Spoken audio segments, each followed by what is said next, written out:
কয়েক আগের কথা, ওমান উপকূল এবং হরমুজ প্রণালী সংলগ্ন শান্ত সাগরের বুকে হঠাৎ করে বেজে ওঠে চরম বিপদ সংকেত।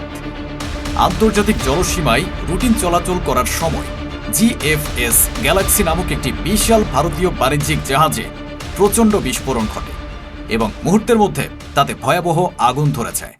আগুনের লেলিহান শিখা এবং কালো ধোঁয়ায় ঢেকে যায় পুরো আকাশ। প্রাণ বাঁচাতে সাগরের উত্তাল ঢেউয়ের মধ্যেই ঝাঁপিয়ে পড়েন আতঙ্কিত নাবিকরা। উদ্ধারকারী দলগুলো দ্রুত ঘটনাস্থলে পৌঁছে 10 জন নাবিককে কোনোমতে উদ্ধার করতে সক্ষম হলেও চিরতরে নিখোঁজ হয়ে যান এক ভারতীয় ক্রু মেম্বার।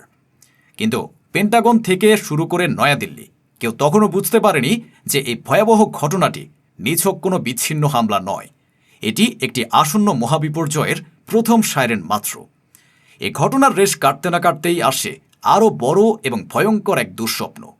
হরমুজ প্রণালীর বিপদ এড়াতে এবং নিজেদের কার্গো বাঁচাতে বিকল্প পথ হিসেবে লোহিত সাগর রুট ব্যবহার করে পালানোর চেষ্টা করছিল এমএসভি ফাইজে নূরে আলিয়া নামক আরেকটি সুবৃহৎ ভারতীয় কার্গো জাহাজ। কিন্তু এবার আর রক্ষা হলো না। United kingdom maritime trade operations বা ইউকেএমটিও আন্তর্জাতিক মেরিটাইম কমিউনিটিকে নিশ্চিত করে এক মহাবিপর্যয়ের খবর। ইয়েমেনের বাব আল মান্দেব প্রণালীতে সরাসরি একটি শক্তিশালী গাইডেড অ্যান্টিশিপ ক্ষেপণাস্ত্রের নিখুঁত আঘাতে সম্পূর্ণ ধ্বংস হয়ে সাগরের অতল গর্ভে তলিয়ে গেছে ভারতের ওই কার্গো জাহাজটি। 13 জন ভারতীয় নাবিককে ডুবন্ত জাহাজ থেকে কোনো ক্রমে উদ্ধার করা গেলেও জাহাজ এবং তার মহামূল্যবান কার্গো চিরতরে হারিয়ে যায় লোহিত সাগরের গভীরে। ভারত মহাসাগর থেকে শুরু করে লোহিত সাগর পর্যন্ত পুরো নৌপথটি আজ যেন ভারতীয় জাহাজগুলোর জন্য এক ভয়ঙ্কর মরণ ফাঁদে পরিণত হয়েছে। তবে আজকের এই রুদ্ধশ্বাস পরিস্থিতি এবং সাগরের বুকে জ্বলতে থাকা এই জাহাজগুলো বেশ কয়েকটি গভীর প্রশ্ন তুলে দিয়েছে। প্রথমত, হঠাৎ করে সাগরের বুকে কেন ভারতীয় জাহাজগুলো একের পর এক টার্গেটে পরিণত হচ্ছে? দ্বিতীয়ত, কেন এমন চরম ভুল করছে ভারত, যার কারণে সুপ্রিম লিডার মুজতবা খামেনির ইরান আজ সরাসরি নয়াদিল্লির বিরুদ্ধে সাগরে ছায়াযুদ্ধে নেমেছে? আর সবচেয়ে বড় এবং ভয়ঙ্কর প্রশ্নটি হল, হরমুজ এবং বাব আল মান্দেব প্রণালীতে আক্রান্ত ভারত কি আদৌ পারবে ইরানকে সরিয়ে এই দুই গুরুত্বপূর্ণ নৌপথের তালা খুলতে? জানতে ভিডিওটিতে লাইক দিয়ে আমাদের সাথেই থাকুন। দর্শক, ভারত ভেবেছিল মধ্যপ্রাচ্যের এই ভয়ঙ্কর দাবানলের মাঝে তারা নিরপেক্ষ থাকার ভান করে অত্যন্ত সুকৌশলে নিজেদের ভূরাজনৈতিক কাজ হাসিল করে নেবে। তারা ভেবেছিল আরব বিশ্বের সাথে বন্ধুত্বের নাটক করে আড়াল থেকে ইসরায়েলকে সামরিক সাহায্য করে তারা পার পেয়ে যাবে। কিন্তু গ্লোবাল ইন্টেলিজেন্সের ময়দানে কোনো সত্যই বেশি দিন চাপা থাকে না।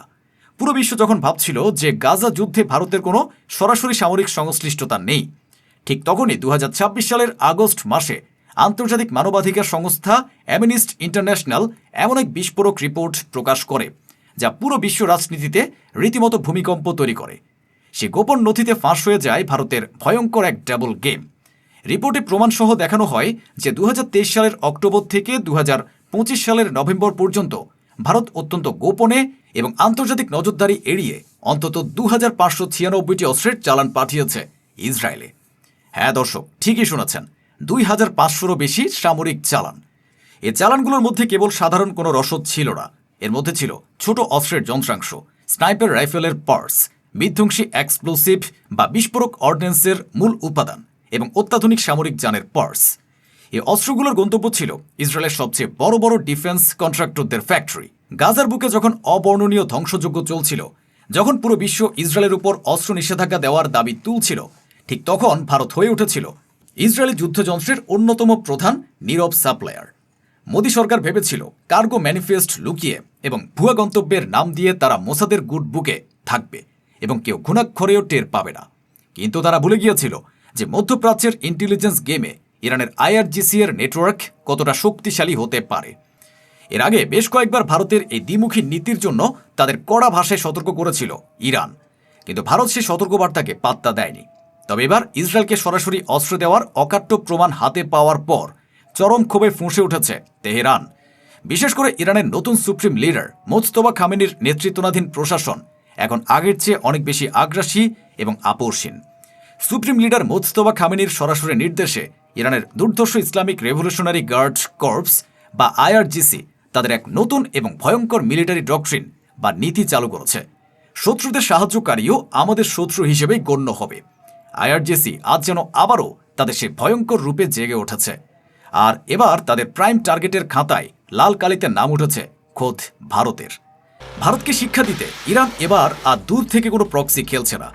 আন্তর্জাতিক গোয়েন্দা রিপোর্ট অনুযায়ী ইয়েমেনের হুতি বিদ্রোহীদের ঘাঁটিতে সরাসরি হাজির হয়েছেন আইআরজিসির শীর্ষ ইন্টেলিজেন্স এবং মিসাইল কমান্ডাররা। তারা শুধু নিজেরাই সেখানে যাননি, সাথে করে নিয়ে গেছেন রাডার ফাঁকি দিতে সক্ষম অত্যাধুনিক ঘাতক antiship ballistic missile, suicide drone এবং স্যাটেলাইট টার্গেটিং সিস্টেম। তাদের একটাই মিশন, যারা ইসরায়েলের হাতে অস্ত্র তুলে দিয়েছে তাদের সমুদ্র পথে গলা টিপে শ্বাস রোধ করে মারা। ভারত ভেবেছিল হুতিরা কেবল একটি মিলিশিয়া গোষ্ঠী, কিন্তু আজ তাদের লড়তে হচ্ছে খোদ ইরানি সামরিক প্রযুক্তির সাথে। এই ভয়ঙ্কর ছায়াযুদ্ধের ফলস্বরূপ আজ বিশ্বের অন্যতম ব্যস্ত শিপিং লেন হরমুজ প্রণালী থেকে শুরু করে লোহিত সাগরের বাব আল মান্দেব পর্যন্ত পুরো এলাকা ভারতের জন্য আক্ষরিক অর্থে নিষিদ্ধ অঞ্চলে পরিণত হয়েছে। তেহরান কোনো আনুষ্ঠানিক ঘোষণা বা প্রেস রিলিজ না দিলেও তাদের মিসাইলের আঘাতে ডুবন্ত জাহাজগুলো নয়াদিল্লিকে একটি পরিষ্কার মেসেজ দিয়ে দিয়েছে, ইসরায়েলকে অস্ত্র দেওয়ার মাসুল তোমাদের সমুদ্র পথে চোকাতে হবে। ভারতের মতো একটি বিশাল অর্থনীতির দেশের জন্য এই দুটি নৌপথ বন্ধ হয়ে যাওয়া মানে নিজেদের সাপ্লাই চেইনের শ্বাসরোধ হয়ে যাওয়া। প্রতিদিন বিলিয়ন বিলিয়ন ডলারের পণ্য এবং ভারতের মোট জ্বালানি তেলের প্রায় 60% এই পথ দিয়ে আসে।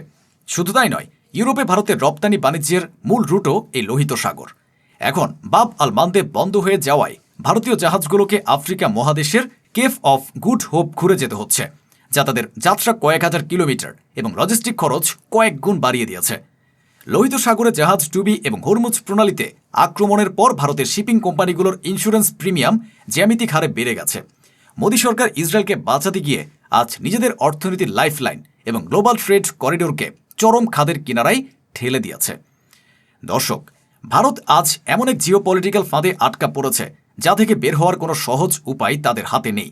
তারা না পারছে আন্তর্জাতিক মহলে ইসরায়েলের পাশ ছাড়তে, আর না পারছে সমুদ্র পথে ইরানের এই ভয়ঙ্কর মিসাইল হামলার সরাসরি কোনো জবাব দিতে। কারণ ভারত খুব ভালো করে জানে, সরাসরি ইরানের সাথে নৌযুদ্ধে জড়ানো মানে পুরো ভারত মহাসাগর এবং আরব সাগরকে একটি রণক্ষেত্রে পরিণত করা। আর এমন কোনো যুদ্ধ শুরু হলে তা ভারতের অর্থনীতিকে দশকের পর দশক পিছিয়ে দেবে।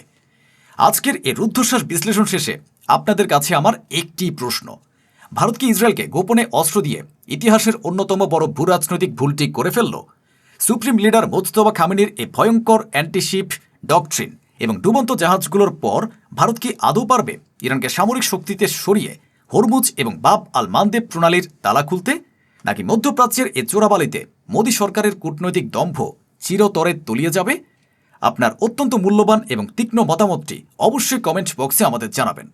পশ্চিমা এবং মূলধারার মিডিয়ার সেন্সর করা এই আসল সত্যটি সবার সামনে তুলে ধরতে ভিডিওটি এখনই আপনার টাইমলাইনে শেয়ার করুন। চ্যানেলটি সাবস্ক্রাইব করে সবসময় সত্যের পাশে থাকার অনুরোধ রইল। দেখা হবে পরবর্তী কোনো গভীর